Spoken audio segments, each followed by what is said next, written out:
Yeah,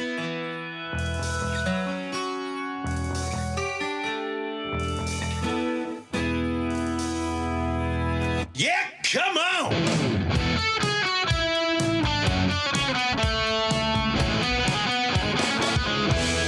Welcome to the Come On Show with Southside Steve.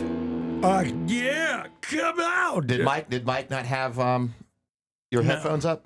My headphones weren't up. I didn't hear the intro. I couldn't talk. And I'm just getting the hoarseness gone from my voice, man. What a weekend I have had. But first, we have to start the day. It's not about birthdays. It's not about cruises. It's not about anything other than St. Patrick's Day. So I'm wearing my green shirt. I've got the green in my Augusta because that's coming too. So I've got green golf socks. If we can see, I got to slide back there. They are bam, bam, bam. So that's my green. What do you got? Well, I've got my American Pie shirt, and they used to have St. Patty's Day parties, I would imagine. So that's my kind of roundabout way of celebrating St. Patrick's Day. This would be a fun place to do it if it were still open. Well, you're weak. That is weak. You don't think that's a close connection? Close connection. I mean, I'll give you the connection. I actually ran into somebody, and I told her to send me pictures. She has not done it. At the St. Patrick's Day festival or party we had, it was called Patty's on Perry. Pretty good, cool name. On Perry Street in Lawrenceville, and they blocked off the road, and I was the MC from 1 o'clock until about 7:30 on Saturday. Yeah, big St. Patty's Day I celebration. would say we had 1,500 to 2,000 people there. Okay. A lot of green, a lot of people, a lot of brats, a lot of fun games on stage between bands. But a girl comes up to me, and a guy comes up to me first, and he's like, man, you hosted something with my wife. It was about, 22 years ago. And I said, and he started explaining it to me. I go, no, that was more like 25 years ago. I had done a pregnant bikini contest, but we did it at the Checkered Parrot off of Jimmy Carter. And it's no longer the Checkered Parrot. But that was a great location for early 96 rock stuff. Yeah. Christopher Rude indoctrinated me to that location with Secretary versus Boss pudding wrestling. We did that there. Did that for the 2 years I was with Rude. And then when the regular guys came to town, they had the idea of the, bikini contest. And they go, well, what venues? And I'm like, well, I know the owner of Checkered Parrot, and I know the owner here. So most of the locations we were on in the first 3 to even 5 years were people I knew. Yeah, well, you did some of the contests at Jeffrey's. Did them at Jeffrey's. Which was in Johns Creek at the time. And we did it at American Pie on the deck. Yeah. What was the one? This one of them where you were giving away Madonna tickets.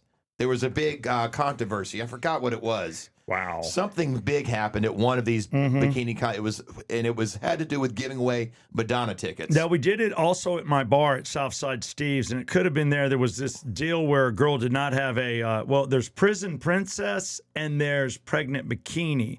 The controversy you speak of is the girl that I met. She got runner-up. She was in her third trimester. She showed me her pictures, and I'm going, oh, my God, I totally remember you. And she did a split. And then I took the mic and I hit it like on the floor, and I went, was that his head?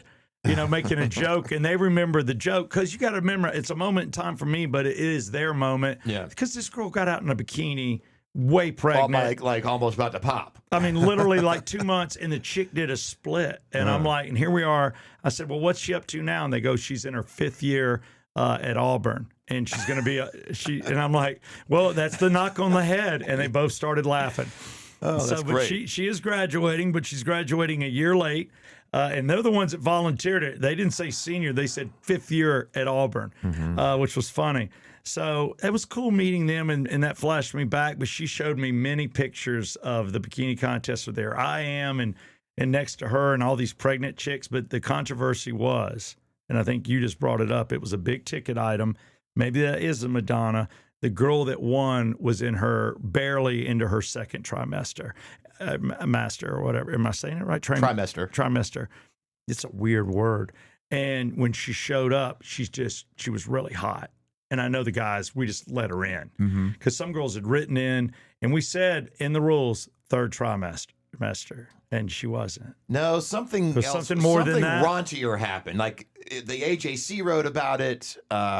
Maybe it's the police. I came. remember that was in Conyers, Okay. and the police came, and it was a huge issue. Yes. And people went into the bathroom, and the show was ended.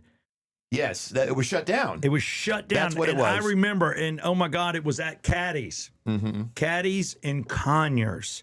Oh, you're right. And the police did come. I totally remember. And I knew some of the cops because I did the regular Caddy's gigs. Mm-hmm. Again, it's where I was working for either Miller Lite or Budweiser.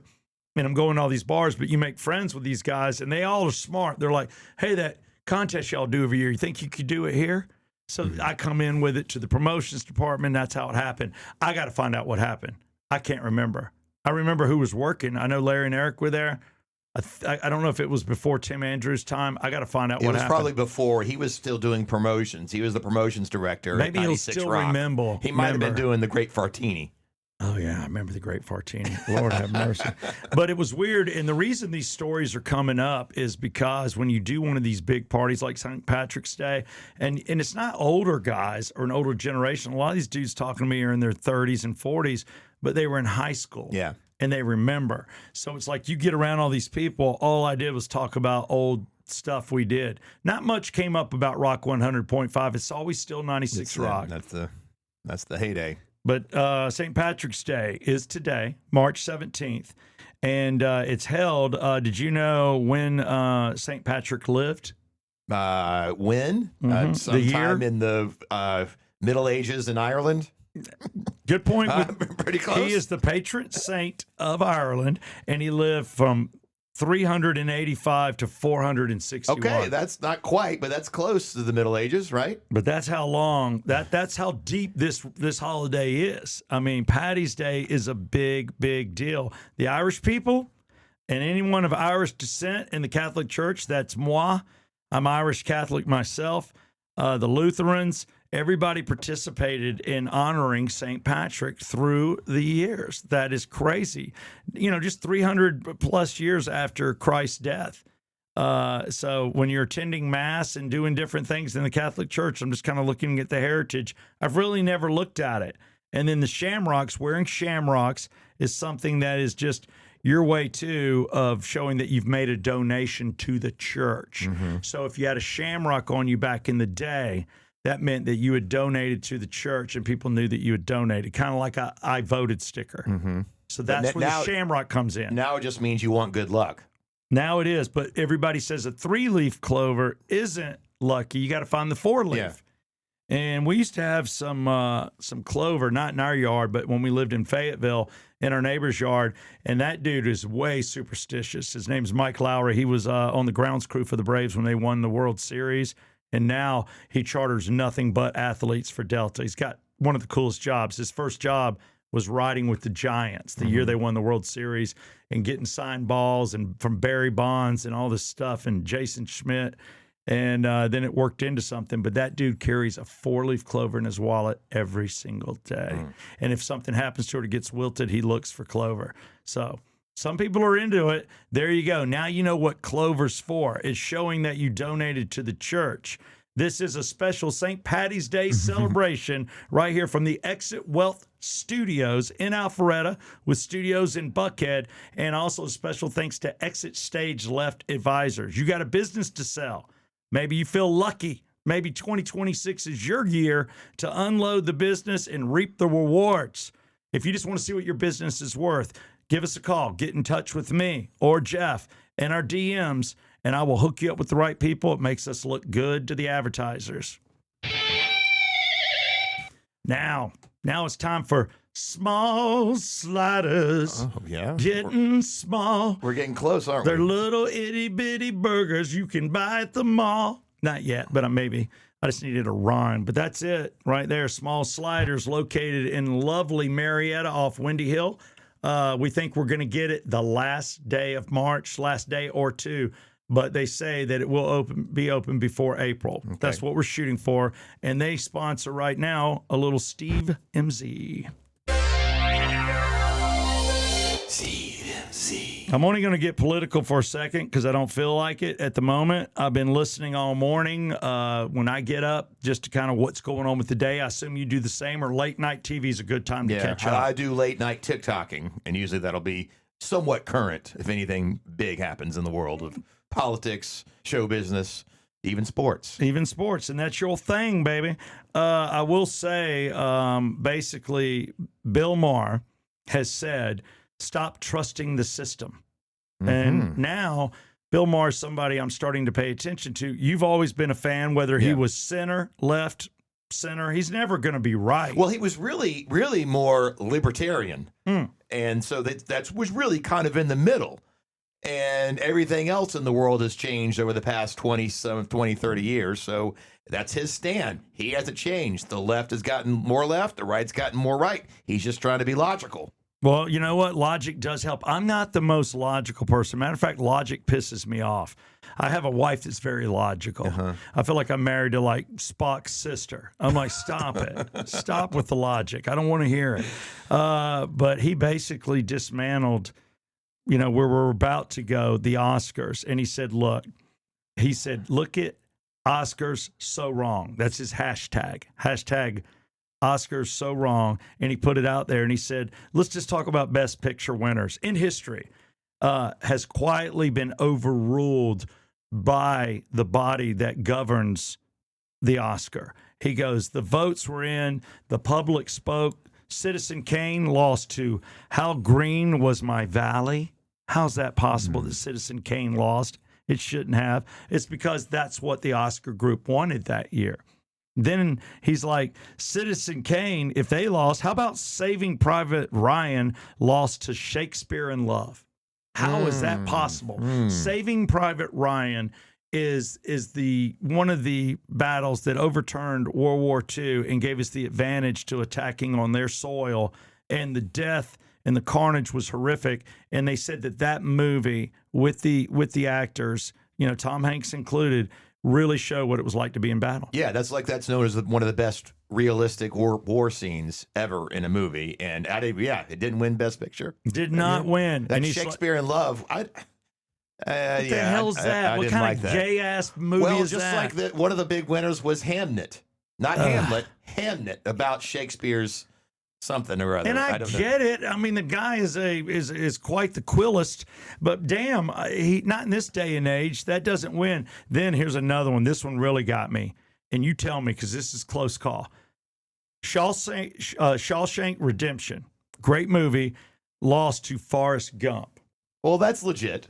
Forrest Gump. That's the only one where I'm like, okay, that we'll live with that. Because Forrest Gump was just one of those movies everybody fell in love with due to the moments in history he was a part of. Yeah, so that's legit. But he's saying that Shawshank Redemption should have won. Raging Bull, Pulp Fiction, 12 Angry Men, Signing in the Rain, Dr. Strangelove, none of them ever won. Well, okay, let's just be clear.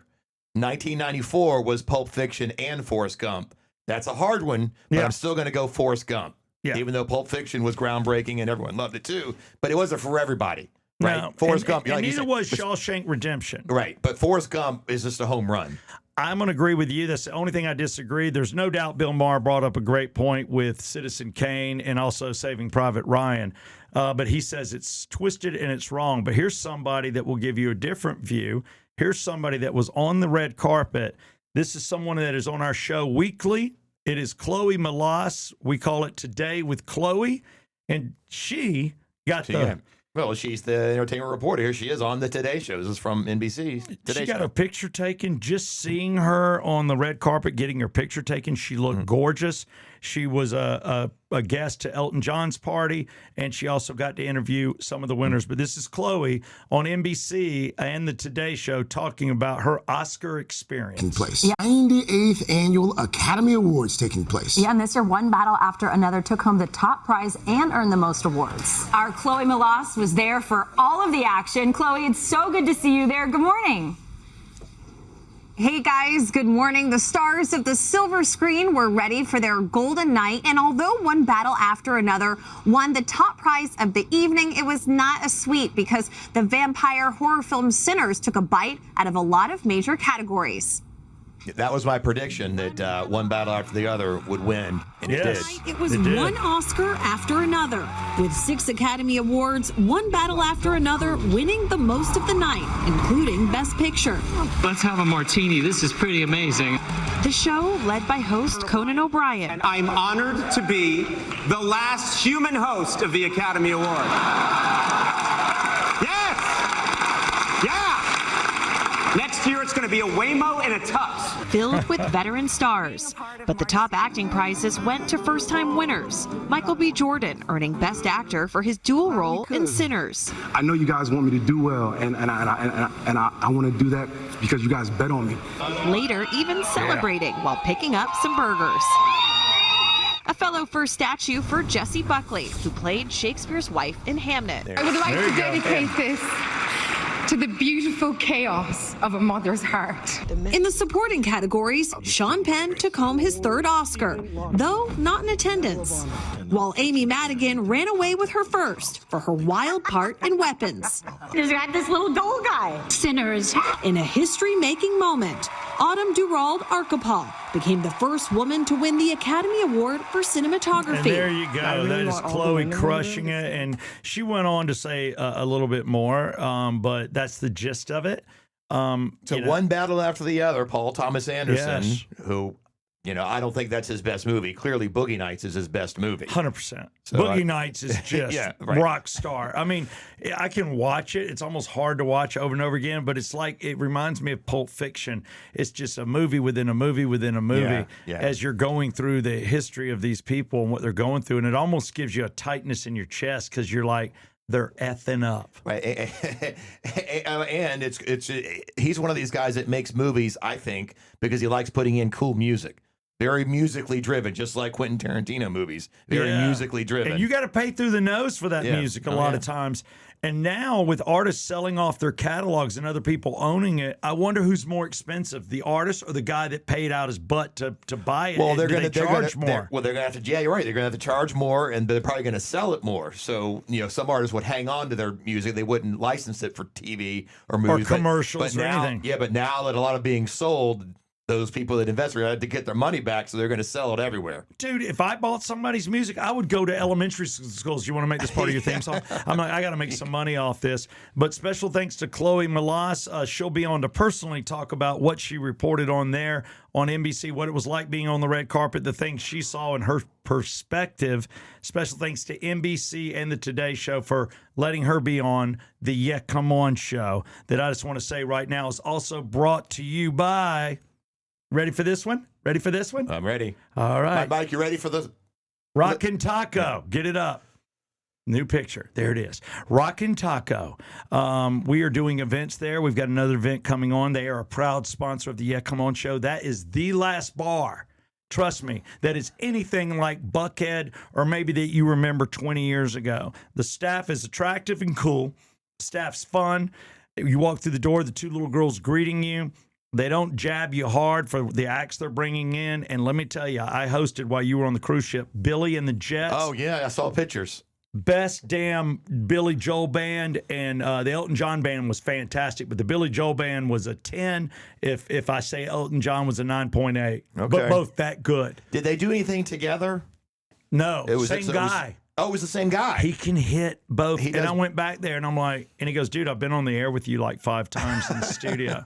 And I'm like, he goes, different bands. He goes, but we put this together about a year ago. The sax player's on point. They got the baby grand piano. Oh, in they had there. a real live sax player and a real piano. Yep. Wow. It was unreal. So in the Rockin' Taco, it's not on that stage where we just were, where you emceed the charity event. No, same stage. It's that same Same stage in the corner. They can build it out. They got the drummer back there. They pack it in, and I was blown away. It was a great night there, and if you missed it, you missed it. But the club was full. Mm-hmm. It was. People were trying to come in, so it was a success. So listen for the events coming up at the Rockin' Taco in Roswell off Canton Street, a new proud sponsor of the Yeah Come On show. Polydictainment. Well, just want to quickly play this clip of Trump musing about taking over another country. Another country? Another country. Is this Greenland again? No, we already covered Greenland. That kind of came and went. But first it was Canada. We'll make Canada the 51st state. They didn't go for it either. They didn't go for it. Then there's Greenland, and they didn't go for it. Oh, boy. And then, of course, we took out the president of Venezuela. Yeah, we did. And then now we're doing the thing in Iran. We don't want Iran. That's not going to be a state. I don't think it's going to be a state. We just want them. What I want for Iran is get rid of the tablecloths with the slits in them and let these girls get back into skirts and having a good time and show their pretty faces. Yeah, you want the 70s Iran. Yeah. Prior to the first Ayatollah taking it over. I'm a 69, 70 Iran man. Well, because of the whole thing in Iran, we have this oil shortage that's going on. They're blocking the Strait of Hormuz there. And we have a blockade with Cuba. So Cuba has this massive power outage nationwide because of their energy shortage, because of the embargo we have with them. So Trump now says, well, maybe it's time for him to take it over. All my life I've been hearing about the United States and Cuba. When will the United States do it? I do believe I'll be having the honor of taking Cuba. That's a big honor. Taking Cuba. Taking Cuba in some form, yeah. Taking Cuba. I mean, whether I free it, take it, I think I could do anything I want with it. You want to know the truth? John, no president talks like that. I love it. I love it because Cuba's just so messed up. Those people are so oppressed. I don't know the percentage of people that believe in the Castro and the things that have been done and being a little small commie country. I don't know. There's got to be some people that buy into it. I don't know because they always try to escape. Yeah, and for a while they were going to open up Havana for tourism from America, which I hear are great beaches. I actually was going to go on a cruise, and one of the stops was going to be Havana. It was a brand new thing, but then it got shut down, and they never continued with it. But yeah, if we ever do anything with that, it will become a massive. It'll be a Las Vegas in the Bahamas. Look at that. Yeah, and I guess it's the wording that freaks people out. Take it. Yeah. Free it. Yeah. I mean, I think he wanted to say liberate it, and make it a free country. But he did kind of squeeze in. He could just take it if he wants to. It's really kind of up to him. I don't know if he does it just to piss people off or what. It's funny. And Cuba's like, huh? I mean, how long would it be to take Cuba? I think they would celebrate it just like Iran, just to be able. It's these old regimes that just keep you down. And boy, the thing is, there's no rules. They can kill you. They can do whatever they want to you, and they're bad people. A little sports. I just got a call from our sports guy, Jack Sugar. He will not be able to make it today. Mike just told me in my ear. Appreciate it. He just said that he will not be here, that he's stuck on a call and can't do it. You know what? Nobody we deal with is a full-time sports guy. They all have side jobs. This is their main job, of course. No. being the Come On Show sports guys. Yeah. That's it, man. That's a legit career. That's it. We got Jack Sugar doing Mondays, Fridays. We've got Skipper at Regal Nissan in the service department doing Tuesdays, Thursdays, and Wednesday. Hump Day belongs to me or a guest sports guy if I choose to bring one in. But sports is kind of simple today. First off, I can tell you it's brought to you by the great guys at North Atlanta Golf Carts. North Atlanta Golf Carts, this is no joke. You're going to see the socials. I put together one video already, but we're going to put it out there. And I said, is it really okay to put it out in socials, or should we just put it out on the show, your deal? Because it's a big deal. And should somebody get the discount that doesn't watch us? And he said, no. The discounts, come on. It's all things Southside Steve. So if they follow you in socials and they see it, it's fine. Yeah. So put it everywhere. I'm going to put it everywhere. Here's the deal. $500 off. If you come on the lot, ask for Craig Riddle. And they have 2 locations, Beaufort and Brazelton. And when you go on the lot, like I said, ask for Craig Riddle. If he's not on the lot, they'll get him on the phone. Tell him you're there for a come on deal. That will get you $500 off a used golf cart. $500 off a new golf cart, which you might even be able to get some extras if you're buying new. And if you're there to trade, it'll help with your trade deal. I'm telling you, he's doing it to work with me.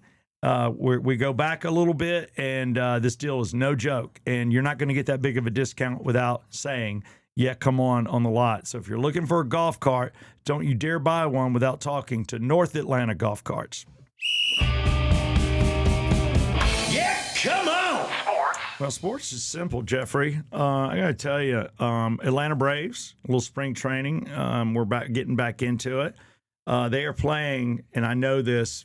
I knew it already because I read it, but my neighbors told me they're playing the Boston Red Sox today. So it's always kind of fun when you play some bigger teams in spring training. And that's an American League team. They don't normally play Boston during the season. No. So they get to kind of mix it up a little bit down there. There you go. There you go. And I can also tell you there's a card place I went into, and it's called Giant Sports Cards, I think it is, and it's right off Windy Hill in Alpharetta. I was at a place trading cards, baseball cards, with my son yesterday. Oh, really? I gave him my entire collection that is basically from 1959 to 1977, 78. Now, was there anything valuable in there, or did you already pick through all the good ones over the years? No, some of the good ones I'd picked through, but there was a Clemente card that has a kind of ruffled edge and has a signature, but it's a printed signature. But it's still a rare card, and he told me that one was worth $17. That's what they would give me because they're going to ask somebody to pay $30. Yeah. And then he looked at some other cards, and he's just going through my book. And this guy's name's Steve. You can ask for Steve. He's the guy that does all the basic, I guess, assessments of cards on what they're going to pay if they want to buy from you. And he's like, decent shape, $5, $10, $10, $1, $1. And he went through all my things. He goes, here's some sleeves on us. Put all your All-Stars in those. You got your Pete Rose is worth at least $8, $9. That's it? But it's not. It's a card. The reason is you've got to look at the volume. How many were printed? What's rare? And there are cards that are rare. And you can go online and Google 10 cards. Do you realize there are 2 or 3 cards that are 2025s? And 2026 is worth $3 and $5 million, but they're one of one or one of twos. So they're making their own market and not printing. Are these tops or Fleer? They're tops mainly. Mine are everything. That's good that you knew that. But guys come in there with their cases, big boys, as in men, they got their baseball hats on, and they're real serious. You can tell there's some serious trading going on. Well, I still have a box of them from the 80s when I played Little League. I was really into baseball. There you go. I got a whole box of them, and there could be some finds in there. It could be. If you got a couple finds, you might want to find out. And there's apps that you can get. I learned that too. They use the Ladder app, and I use a different one. But you just press it over the card, take a picture, flip it, take a picture. It scans, and gives you a ballpark estimate of what that card's worth. Yeah, come out. That was a quick little sportsy sports, but, it is what it is. And right now it's time for track 13. We're moving fast today on a lovely St. Patrick's Day. So hopefully you get out, hit some good spots, and have a good time. And if you're having a tough time, David Markwell's there for you. For everybody that's showing themselves on Facebook, having a great life, there's other pictures they could put up. So if you're struggling, if you're mentally struggling, if you're struggling at your job or in a relationship or marriage, or you just need to flat out talk to somebody because you have some dark thoughts, God forbid, David Markwell. Go to markwelltherapy.com, MARKWELL therapy.com. Let's make sure I spelled that right. But he runs a larger group, and they're out of Marietta. And they do Zoom calls if you need it. There again, ask for the Yeah Come On deal. Just trying to give you guys discounts around town. We look to have Skipper, the service manager, on for sports tomorrow from Regal Nissan. Get the Yeah Come On deal there too, in service. That's where you're going to get it. I don't have a Yeah Come On deal for buying a car or a new-to-you car. Just service. And that is Nissans and Infinitis, and it's right off 400. Track 13, did you want to go to the well, or I have a song that'll blow your mind? Well, no, I have one. It'll relate to tomorrow. I want to tell you a little story about the cruise, my weekend. Oh. And it involves the Bee Gees. So I'd like you to pick a Bee Gees song. Pick a Bee Gees song, and you're going to give us a Bee Gees story from the cruise you just went on. Correct. Because I don't know what happened on the cruise. All I know it was a mommy-son cruise. So early Mother's Day cruise, yeah. That was very sweet for you to do that for your mom. Yeah, everything went great, except I had one issue with one of the shows that we saw. It involves the Bee Gees. A show like on the On the ship, yeah, one of their entertainment shows. Okay. A live show. Yeah. One of the shows on the Royal All Caribbean, and it involves the story will involve the Bee Gees. So I thought we would tease it with the Bee Gees. I know you're kind of a Bee Gees fan. Oh, big time. Did you go out of Port Canaveral? Yeah. You were there the same time as my brother. He was on. He was? Yeah, he was on a Carnival cruise, and he Okay. said he had a choice: get a 3-day cruise on your ship, or one of their ships, which is the Royal Caribbean, which is nice because he was buying tickets for both his kids and their significant others and his wife. And he was paying the full boat. And he goes, man, I could get 5 days on Carnival for what would cost me 3 days on Royal Caribbean. He goes, I always hear these bad things about Carnival, but I Yeah. took a chance. And he goes, it worked out. He All goes, right. there was no craziness. Nothing happened. And I was like, well, see, look at you, dude. All right, I'm going to the Bee Gees. There is a song that I love, and it's not in my playlist. So I'm glad that you're doing this. Give me a little bit more on the cruise. Did you get hit on? Well, no. Was there any single women on the damn cruise? I mean, No. you've got a girlfriend. Yeah. Who am I kidding? Yeah, but there But really did you get hit on? There really isn't. No, there really isn't a lot of single foot. It's usually families and couples. There was a lot of spring breakers. I did see a lot of kids in their 20s, early 20s. That I think a lot of colleges were on spring break last year. Okay. So that was, I don't know if they were single, but they're all coupled up. You know what I mean? There wasn't a big group of women. They're all kind of hooked up, and then there's a lot of families too. Oh yeah, I bet. There's something about New York. No, Nights on Broadway is my favorite song. Okay, let's do that. Nights on Let's do Broadway. Nights on Broadway, and I'll pay it off tomorrow. We'll be open the show on why I have a Bee Gees story from the cruise ship. But so for today's track 13, we will wrap it up with Nights on Broadway, the Bee Gees. You can watch the video in the link in the description. It's the Come On Show.